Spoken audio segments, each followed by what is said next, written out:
kuamsha kipawa cha Mungu ndani mwao.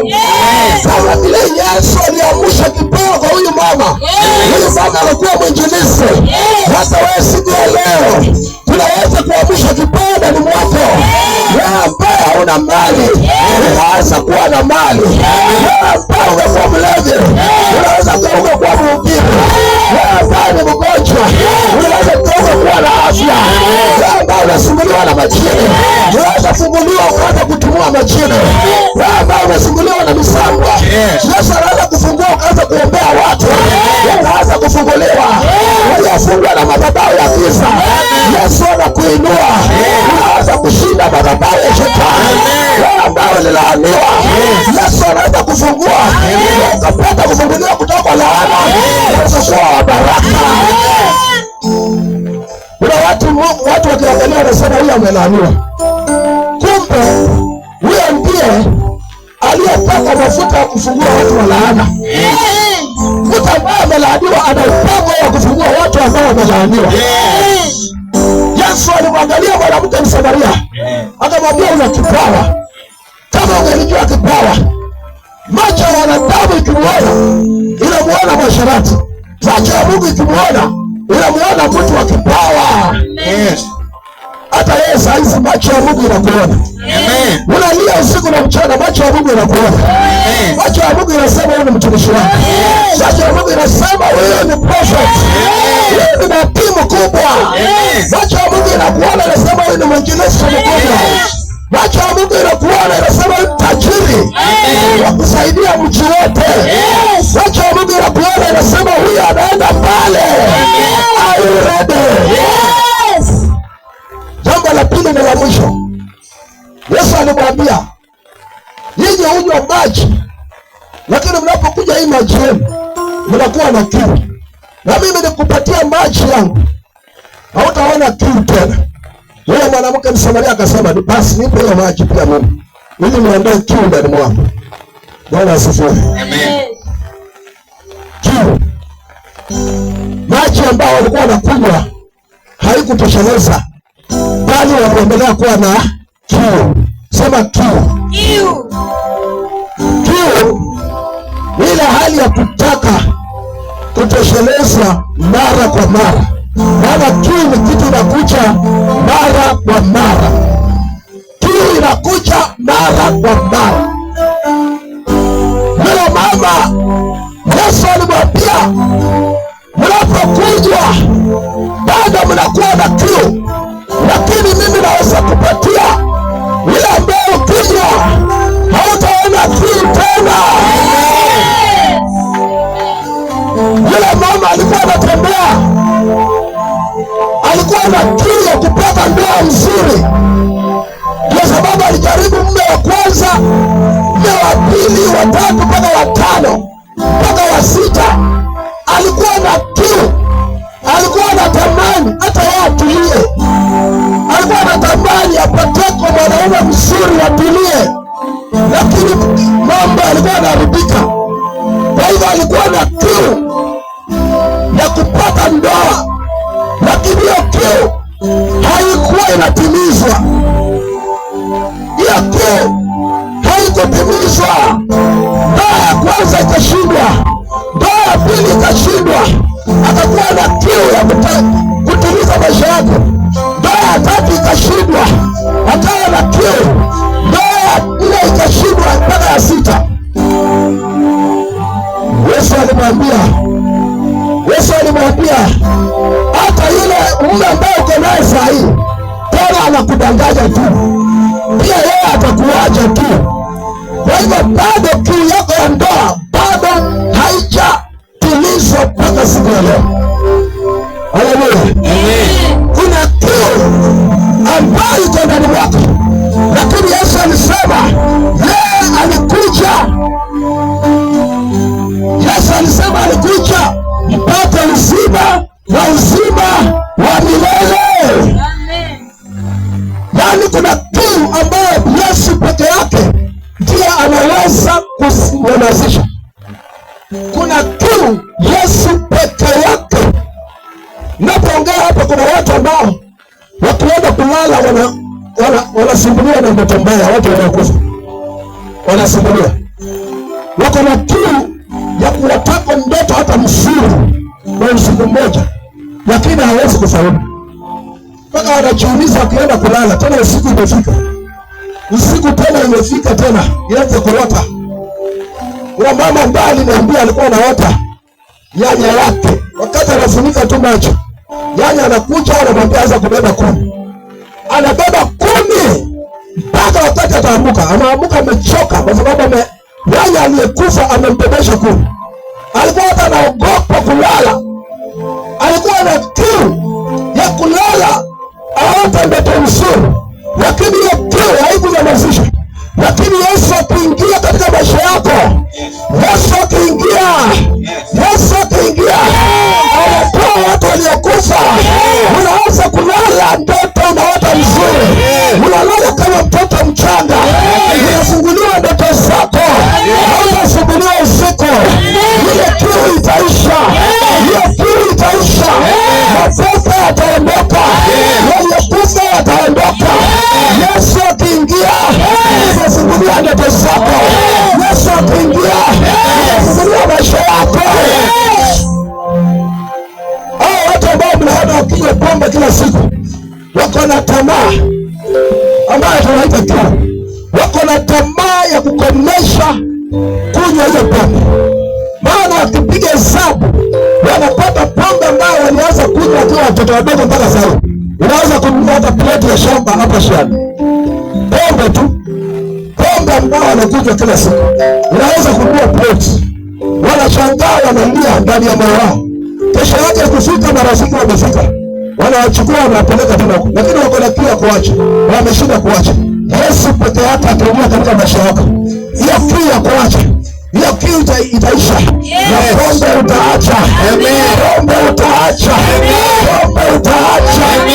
Yesu peke yake anaweza kumaliza hiyo kiu. Pombe utaacha.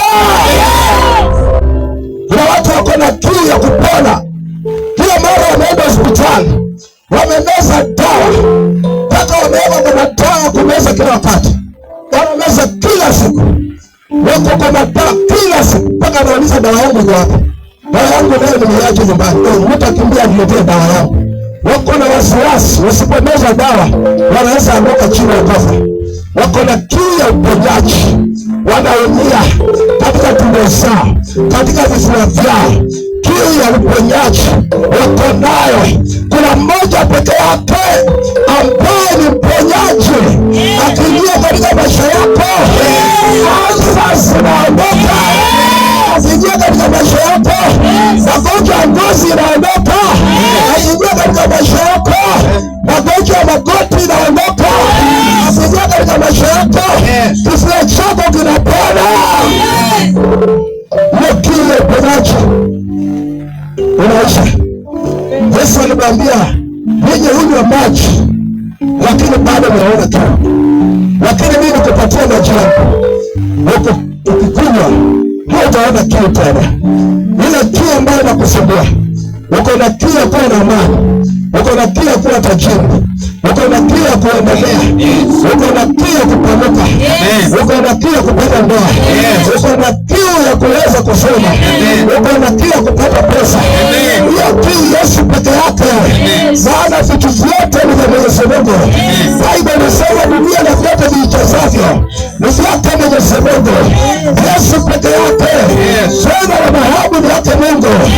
Yesu peke yake anaweza kutosheleza. Yesu peke yake anaweza kuletea amani. Yesu peke yake anaweza kukuponya.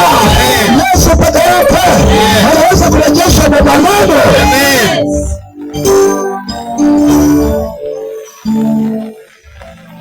Ile jambo ambalo unaita, yale mambo ambayo mnaita damu ya ukoo, ambayo inasumbua watu wengi. Damu ya ukoo inawasumbua wakiangalia maisha, wale maisha ambayo ndugu wa kwanza alipitia, maisha ambayo baba alipitia, mama alipitia, maisha ambayo babu alipitia, bado ndio maisha ambayo unapitia. Kama babu alikuwa mlevu, unajipata na mlevu. Baba alikuwa maskini, unajipata na maskini. Walikuwa na ugonjwa, unapata baadaye.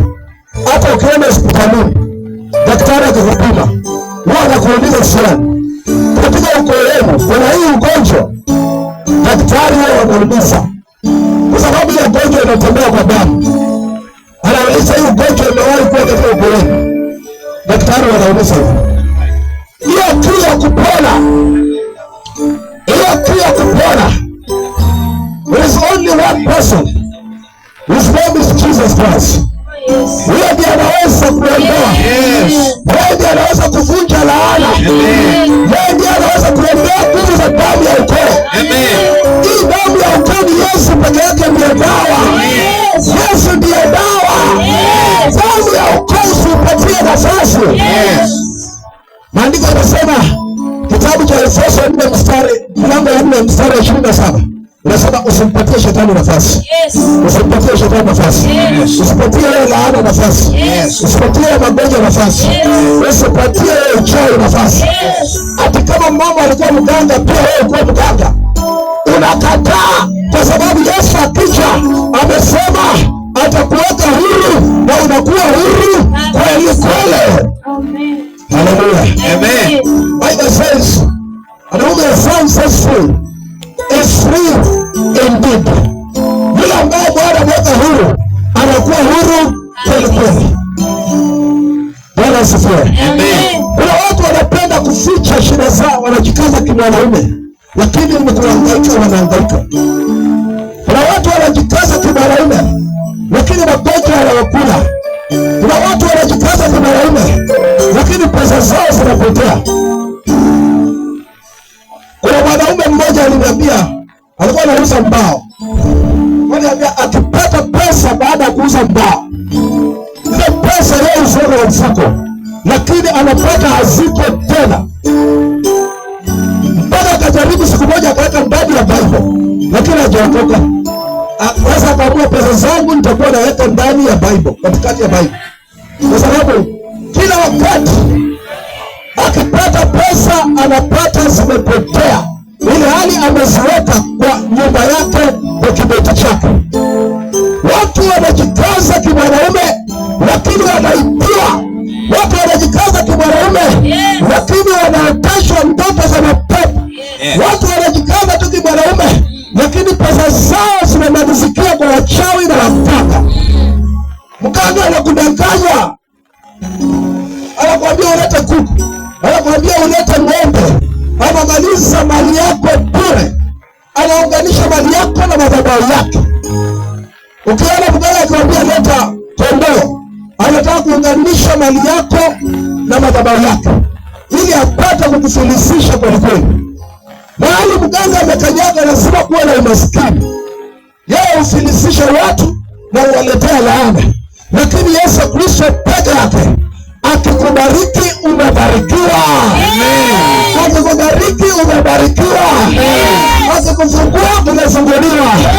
Akikuweka huru uko huru kweli kweli. Akikuponya umeponywa. Yesu peke yake ndiye anaweza. Maandiko yanasema and the Father has given the Son life. Yaani Mungu alimpatia Yesu uhai na Yesu hupatia watu uhai.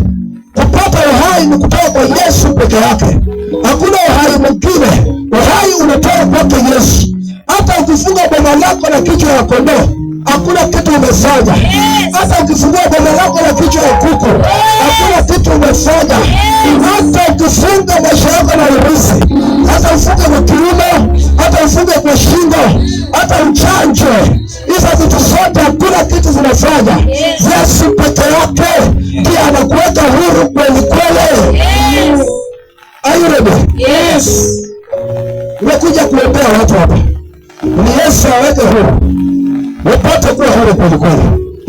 Bwana asifiwe. Amen. Mambo mawili nimezungumzia. Karama ya Mungu na kiu. Uendelea tu. Hiyo ndio jambo la pili. Ile nalo Mungu mpatie mwanadamu wakati ameingia hapa duniani. Karama Mungu mpa mtu kabla hajazaliwa. Lakini maji ya uzima, uponyaji, Mungu mpatia mtu akiwa hapa duniani. Je, wewe uko na kiu? Na unajua anayeweza kukusaidia kumaliza hiyo kiu? Watu wanatembea wanatoka hapa wanaenda kule kwa sababu hawajapata yule wa kutuliza kiu yao. Lakini utakapokutana na mtuliza kiu, siku hiyo utatulia kabisa na utalala kama mtoto mchanga. Haleluya. Nataka niombe na wewe. Najua kuna watu wamenisikiliza, najua kuna wengine wanasikiliza kwa hapa, wengine wako nyumbani, lakini nataka kuomba na wewe, na power ya Mungu itafika kule ambako uko. Hata kama unasikia sauti hii, power ya Mungu itapitia kwa hii sauti, itafika kwa boma lako. Kuna watu wanaenda kulala vizuri usiku wa leo. Kuna watu wanaenda kupona usiku wa leo. Kuna watu wanaenda kufunguliwa usiku wa leo. Kwa maana Mungu wetu ni mwaminifu. Yeye ni mwaminifu kabisa. Kwa hivyo Mungu anaenda kutembelea usiku wa leo. Mungu anaenda kutembelea usiku wa leo. Nataka niombe pamoja na wewe. Mahali ambapo uko. Nashukuru Mwenyezi Mungu kwa sababu kuna siku tumekuja hapa crusade na tulikuwa tumetembea na mmoja wetu na alikuwa mgonjwa. Alikuwa anasumbuliwa na ugonjwa, lakini mmoja wetu tumshirika. Lakini wakati niliomba hivi akaponea hapa hapa. Amen. Kwa hivyo wewe ambaye unasikiliza, Mungu anaenda kukuponyea hapa hapa. Mungu anaenda kukufungulia hapa hapa. Haleluya. Nataka niombe pamoja na wewe. Nataka kuomba pamoja na wewe. Nataka usikilize tu. Tulia tu mahali ambapo uko. Tulia tu kwa dakika kidogo. Uweze kumaliza Mwenyezi Mungu aingie katika maisha yako. In the mighty name of Jesus. Thank you, Lord. Thank you, Jesus. Asante Bwana.